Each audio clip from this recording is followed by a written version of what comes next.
상상해보세요. 화려한 조명이 빛나는 전시장 한가운데 철창에 갇힌 사람들이 울부짖는 풍경을 말입니다.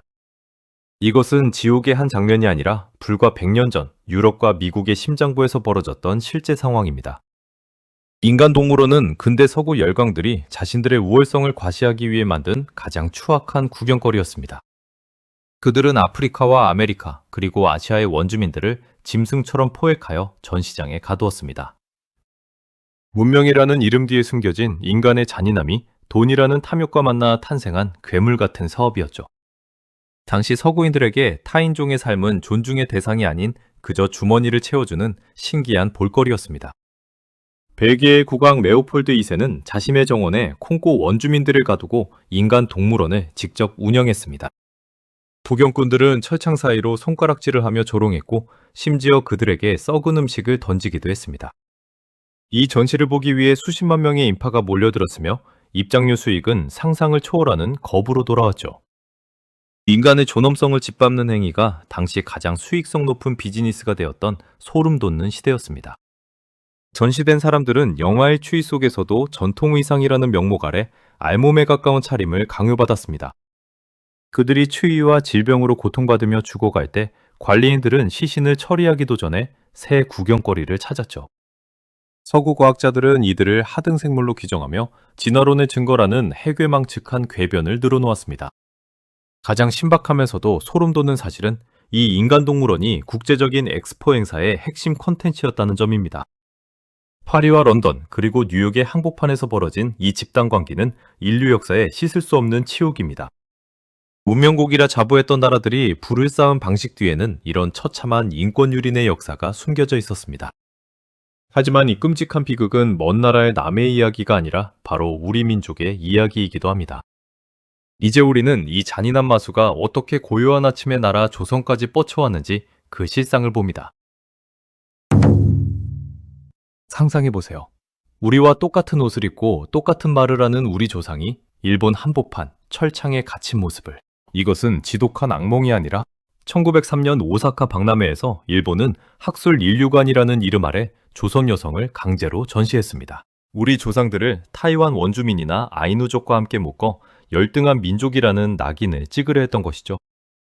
1907년 동경권어 박람회장의 수정관에는 조선인 남자와 여자가 전시되어 있었습니다. 여자의 이름은 정명선이었고 당시 일본에 와 있던 내부 참석관 민원식은 유학생들에게 이 비참한 소식을 듣게 됩니다. 그는 곧장 박람회장으로 달려가 일본인에게 수백 원이라는 거금을 지불하고 여인을 사왔습니다. 결국 차비조차 없어 치욕을 견디던 정명선은 그의 도움으로 무사히 조선으로 돌아올 수 있었습니다. 당시 도쿄 박람회의 조선인들은 해골과 거미가 가득한 공포체험장 수정관의 마지막 코스에 전시되었습니다. 어두컴컴한 동굴을 지나온 관람객들은 사방이 거울로 된 방에서 박양암과 정명선을 마주하며 비웃음을 쏟아냈죠. 이제 우리는 인간동물원에 전시되었던 이들이 겪어야 했던 비참한 죽음과 그 뒤의 비화를 봅니다. 죽어서도 고향 땅을 밟지 못한 채 박제가 되어버린 영혼들이 던지는 소름 돋는 질문을 파헤쳐보겠습니다. 상상해보세요. 내가 죽은 뒤에도 내 몸이 유리병에 담겨 전시장에서 구경거리가 되는 끔찍한 운명을. 인간동물원에 갇혔던 수많은 이들에게 죽음은 안식이나 해방이 아닌 또 다른 지옥의 시작이었습니다.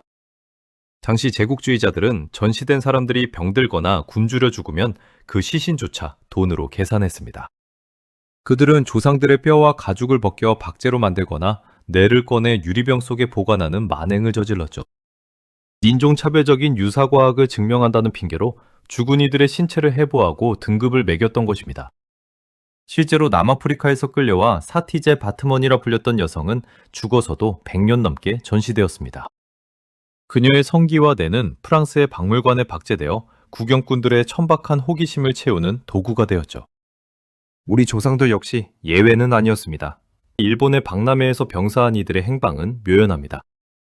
고향으로 돌아오지 못한 채 이름 모를 타국의 실험실이나 박물관 창고에서 잊혀진 영혼들이 수두룩하죠. 가장 소름 돋는 사실은 이런 반인륜적인 전시가 불과 수십 년 전까지도 버젓이 계속되었다는 점입니다. 벨기에는 1958년에도 콩고 어린이를 울타리에 가두고 구경시키는 인간 동물원을 운영했습니다. 인류가 달에 가기 위해 로마 공항을 세우던 시대에 한쪽에서는 여전히 사람을 짐승 취급했던 것이죠. 이 전시를 기획한 자들은 그것이 교육적인 목적이라며 당당하게 입장료를 챙기고 부를 축적했습니다. 타인의 고통을 상품화하여 돈을 버는 악마 같은 비즈니스가 문명의 가면 뒤에서 화려하게 꽃피웠던 셈입니다. 우리가 지금 누리는 선진국들의 화려한 문명 뒤에는 이런 처참한 유골들이 산처럼 쌓여 있을지도 모릅니다. 박제된 채 전시장을 떠돌던 영혼들은 지금 우리에게 인권과 존엄에 대한 가장 무거운 질문을 던집니다. 우리가 잊지 말아야 할 이 신박하고도 잔인한 역사는 지금도 우리 주변의 차별 속에 숨어 있을지 모릅니다. 이제 우리는 인간 동물원이라는 이 거대한 범죄가 현대 사회에서 어떤 모습으로 변형되었는지 봅니다. 상상해보세요. 똑똑하다는 과학자들이 사람의 머리 크기를 재며 짐승과 비교하는 장면을 말입니다. 인간 동물원이 이토록 오랫동안 성행할 수 있었던 이유는 당시 지식인들의 비호가 있었기 때문입니다. 유명한 인류학자들과 생물학자들은 전시된 사람들을 두고 인류 진화의 중간 단계라는 궤변을 늘어놓았죠. 그들은 흑인이나 아시아인을 백인보다 덜 진화한 하등 생물로 규정하며 차별을 정당화했습니다. 이런 가짜 과학은 당시 대중들에게 죄책감 대신 묘한 우월감을 심어주는 아주 위험한 독약이 되었습니다. 복용꾼들은 입장료를 내면서 자신들이 미개한 인종을 교육하고 계몽한다는 착각에 빠져들었던 것이죠. 언론들 역시 앞다투어 이 기괴한 전시를 홍보하며 자극적인 기사로 사람들의 호기심을 자극했습니다. 조선인들을 두고 고집이 세고 게으른 인종이라며 식민 지배를 받는 것이 당연하다는 논리를 폈습니다. 가장 소름 돋는 사실은 이런 인종 전시가 당시 유럽의 최고급 사교 문화 중 하나였다는 점입니다. 신사 숙녀들이 멋진 옷을 차를 입고 와서 철창 안의 사람들을 보며 우아하게 차를 마셨던 것이죠. 그들에게 타인의 고통은 그저 식사 후 대화의 갈채를 이끌어내기 위한 신박한 가십거리에 불과했습니다. 이런 집단적인 광기는 결국 인간이 인간을 물건처럼 사고 팔 수 있다는 잔인한 믿음을 굳건히 만들었죠. 돈에 눈먼 기획자들은 더 자극적인 전시를 위해 원주민들에게 억지로 짐승 같은 행동을 강요했습니다. 일부러 날고기를 먹게 하거나 의미 없는 괴성을 지르게 하여 구경꾼들의 공포와 호기심을 유발했죠. 조선인들에게도 도포를 벗기고 이상한 춤을 추게 하며 전통이라는 이름의 거짓 연극을 시켰습니다. 이 모든 과정은 문명의 진보를 증명한다는 허울 좋은 명분 아래 자행된 명백한 집단 살인이었습니다. 우리는 여기서 인간의 이성이 얼마나 쉽게 탐욕과 편견에 눈이 멀 수 있는지 똑똑히 확인하게 됩니다. 과학의 이름으로 자행된 이 끔찍한 폭력은 현대 사회에서도 교묘하게 형태를 바꿔 살아남아 있습니다. 철창은 사라졌지만 우리 마음속에 여전히 존재하는 또 다른 차별의 벽입니다. 인간 동물원이라는 잔인한 역사는 공식적으로 막을 내렸지만 그 슬픈 그림자는 여전히 우리 곁에 있습니다.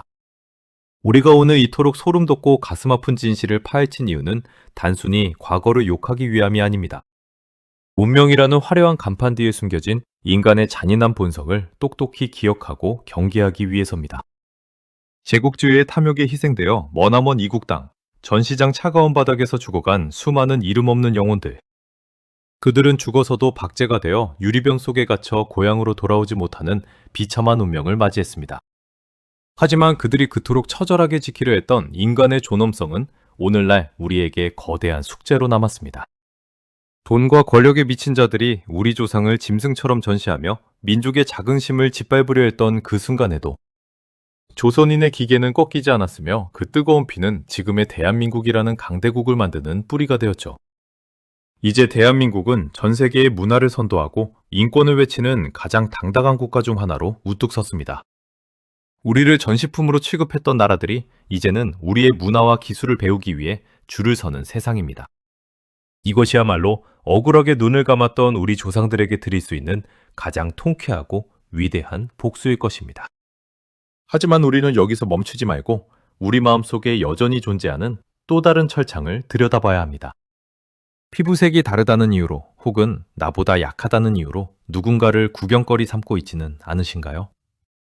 인간 동물원의 철창은 물리적으로 사라졌을지 모르지만 편견이라는 보이지 않는 창살은 여전합니다. 누군가의 아픔을 조회수로 환산하고 타인의 불행을 즐기는 현대판 구경거리 문화가 바로 그것이죠. 약자를 억압하는 강자의 논리가 아닌 서로의 존엄을 지켜주는 진정한 문명국으로 나아가야 합니다. 이 신박한 궁금증이 던지는 질문은 명확합니다. 당신은 타인의 고통 앞에 어떤 눈을 하고 서 계십니까? 우리가 잊지 않고 기억하는 한 비극적인 역사는 다시는 우리 조상들의 눈물을 닦아줄 수 있을 것입니다. 오늘의 이 잔인하고도 뜨거웠던 이야기가 여러분의 가슴 속에 깊은 울림과 교훈이 되었길 바랍니다. 영상이 가슴을 울리고 역사의 무게를 느끼게 했다면 구독과 좋아요로 이 진실을 널리 알려주세요.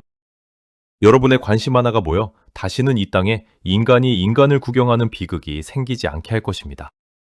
긴 시간 이 무겁고도 소름 돋는 여정을 함께 해주신 모든 구독자분께 머리 숙여 감사드립니다. 신박한 호기심은 더 깊이 있고 더 충격적인 다음 이야기로 반드시 다시 돌아오겠습니다.